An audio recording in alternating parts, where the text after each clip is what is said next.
कौन सा ऐसा जादू है भाई? बोले समस्त भयम भयानाप हारिणी स्थिति, समस्त भय भय का अपहरण करने वाली एक स्थिति जागृत होती है। कैसे जागृत होती है? अनंत महिमाशाली भगवान के नाम का जो स्मरण करता रहता है। हम अपनी कल्पना से भयभीत होते, कहीं कोई भय नहीं है। जहां भय लगा है वहां हमने देखा हमारी कल्पना हमको भयभीत करती है। नाम जब चल रहा है तो तुम्हें भय कोई परास्त नहीं कर। भयम भयानाम हारिणी, समस्त भयों का अपहरण करने के लिए नाम विराजमान है। चौथी स्टेज में कैंसर, अब कभी भी शरीर छूट सकता है। और पूरा तिलक लगाए मुस्कुराते हुए बात कर रहे थे। बोले बस बल है राधा नाम का। अभी कुछ दिनों से जुड़े थे, यही एकांतिक में उनका बड़ा भी है। हे भयम भयानाप हारिणी स्थिते, समस्त भयों का अपहरण हो जाएगा। विश्वास करो, तुम कितने दिन पैसा कमा लोगे, कितने दिन भोग लोगे, कितने दिन परिवार को संभाल लोगे। हरि गुरु का अंतर से भाव तुम्हारे नहीं जुड़ पा रहा है तो क्या तुम अविनाशी हो? अगर आज मर गए तो तुम्हारी पत्नी, तुम्हारे पुत्र, तुम्हारा परिवार कौन चलाएगा? विश्वंभर भगवान। तो आज विश्वास क्यों नहीं करता भगवान पर? अपने पर क्यों ले रहा है कि अगर नहीं हुआ तो मैं बर्बाद हो गया हूं? बर्बाद तू तो है ही। आबाद कब तू हुआ था? आबाद तो उस क्षण होता है जब उस ईश्वर का आश्रय ले लेता है और पूरा भरोसा ईश्वर पे छोड़ देता है, उसे कहते हैं आबाद होना। अहंकारी कभी, अपने को कर्ता मानने वाला कभी आबाद नहीं होता। यही समय तो होता है उत्तर देने का, मैं आपका। सर्वस्व नष्ट हो जाए तो भी स्वामी मैं आपका। आपकी आज्ञा के अनुसार आपके विरुद्ध कभी नहीं चल सकता, चाहे प्राण चले। भगवत प्राप्ति ऐसे होती है। नौकाएं कभी डूबती नहीं, लड़खड़ाती नहीं, छेद होती नहीं। नाविक ने आज तक किसी को डूबने नहीं दिया, पार कर दिया है। चुपचाप बैठा रहे, दौड़ क्यों मचा रहा है इधर से उधर, पूरा बैलेंस बिगाड़ने की कोशिश कर रहा है। एक आदमी ट्रेन में दौड़ रहा था डिब्बे में, एक साधु थे। भाई मैं देख रहा हूं तू दौड़ रहा है, क्यों दौड़ रहा है? बोले हमको बहुत जल्दी पहुंचना है अमुक स्टेशन। है पागल, ट्रेन चल रही, तू बैठ जा, तू बैठ जा, ट्रेन चल रही।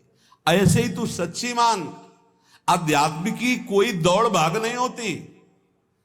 अध्यात्म कोई किलोमीटरों वाली यात्रा नहीं कि बहुत भागना पसीना चुआना है। समझ समझ, विवेक का मार्ग, विवेक का। आराम से बैठ जा। काहू के बल भजन को, काहू के आचार, ब्यास भरोसे, कुंवर के सोवत पाव पसार। अंतिम समय सूरदास जी का पद, भरोसो दृढ़ इन चरणन केरो। ये है पूरी जीवन की साधना। नाते नेह राम के मनियत, जाके प्रिय न राम बैदे ही, तजिए ताह कोटि बैरिसम जद्य परम सने ही। पुलापा नहीं चलता यहां, ठोस चलेगा, ठोस घनीभूत भक्ति। और वो होती भक्तों के चरणों से, हरिभक्तों के चरणों से। जरा भी आप प्रश्नवाचक चिन्ह आपके सामने लग गया तो शरणागति में कलंक लग जाएगा। नहीं, भगवत प्राप्ति का माइक से ठेका लेते हैं। शरणागति, भगवत प्राप्ति बिल्कुल सहज सरल। सब कुछ उनका था, उनका है, उनका ही रहेगा। तुमने जो अपना मान लिया है बस वही समर्पित कराने के लिए रोज सत्संग हो रहा, उसी को समझ लो। भगवान ही तुम्हारे पुत्र परिवार के रूप में हैं। वही ऐसा प्रश्न खड़ा करेंगे कि तुम भगवान को देखते हो या पुत्र को देखते हो। हमें श्री भगवान की तरफ देखना है तो वो भी हो जाएगा, सब मंगल ही मंगल हो जाए। और अगर पक्ष ले लिया संसार का तो गए, नंबर से आप नीचे उतर जाएंगे। इसीलिए कह रहे, अगर भय मुक्त होना, सबसे बड़ा भय मृत्यु का है, जो बच नहीं सकते, वो आने वाला है। तो बोले जब साधु भी मरता है, गृहस्थ भी मरता है, तो भी भजन से क्या है? साधु मरता नहीं। सांप जैसे अपनी केचुल छोड़ता है, ऐसे साधु अपने शरीर को छोड़ता है और भगवत धाम जाता है। मरता है विषयी पुरुष, जन्मत मरत दुषा दुख होई। इसलिए भयम भयानाप, जो नाना प्रकार के भय, नाना प्रकार के दुख, आपको चिंता शोक, उनसे मुक्त होने के लिए बार बार कहते हैं राधा राधा राधा। नाम जप करो, प्रभु के आश्रित हो जाओ, अपनी चिंता छोड़ो, अपने परिवार की चिंता छोड़ो, भगवत चिंतन करो। बहुत बढ़िया जिम्मेवारी भगवान ले लेंगे। सच्ची मानिए। कर्तव्य छोड़ने की बात नहीं कह रहे हम, चिंता छोड़ने की। तुम्हारे चिंता करने से होगा, ओवर थिंकिंग तुम्हारे सोचने से होगा कि हम ये महल बनेगा, महल के ऊपर अटारी चढ़े, फिर ये होगा, फिर वो होगा, फिर होगा। तो बोले हम कुछ सोचे ना, नहीं, राधा राधा राधा, वर्तमान में राधा राधा जब जो आगे होता चला जाए उसको करता चला जा, तो जीवन मुक्त हो जाएगा गृहस्थी में रहते हुए। सोच हमको नहीं, सोच हमारे प्रभु देंगे, आगे क्या करना है वो करेंगे। हम संकल्प विकल्प करके फंस जाएंगे। बाले क्रीडन का सक्ता यौवने विषयोन्मुखा अज्ञानयन्त्य शक्त्याः च वार्धकं समुपस्थितम् तस्मात् बाल्ये विवेकात्मा यतेत श्रेयसे सदा बाल्य यौवन वृद्ध्यायैर्देह भावैः संयुतः। सांसारिक जन बाल्यावस्था खेल कूद में व्यतीत कर देते हैं। आजकल माते पिता नहीं उठते प्रातःकाल, तो बच्चों को क्या उठाएं प्रातःकाल, 11 बजे तक उठते हैं। बाल्ये क्रीडन का शक्त यौवने विषयोन्मुखा, बाल्यावस्था तो खेल कूद में चली गई। जीवन वही धन्य जो भगवान से मिल जाए, वो जीवन किस काम का। आजकल कह रहे हैं कि बाल्य क्रीडन का शक्त, बालकों को तो क्रीड़ा अवस्था में ऐसा लगा दिया कि बाल्यावस्था कब निकल गई पता नहीं चला। यौवने विषयोन्मुखा, यौवन अवस्था भोगों में फंसा दे। अरे भाई, भगवान कृपा करें सबको अच्छे माता पिता मिले। कैसे अच्छे माता पिता? जो भगवान में लगाते हैं, जो सत धर्म में लगाते हैं, जो सत कार्यों में लगाते हैं। बहुत बड़ा योगदान होता है माता का, फिर दूसरा पिता का। सबसे बड़ा गुरु माता, फिर पिता, क्योंकि वही सतमार्ग में चला।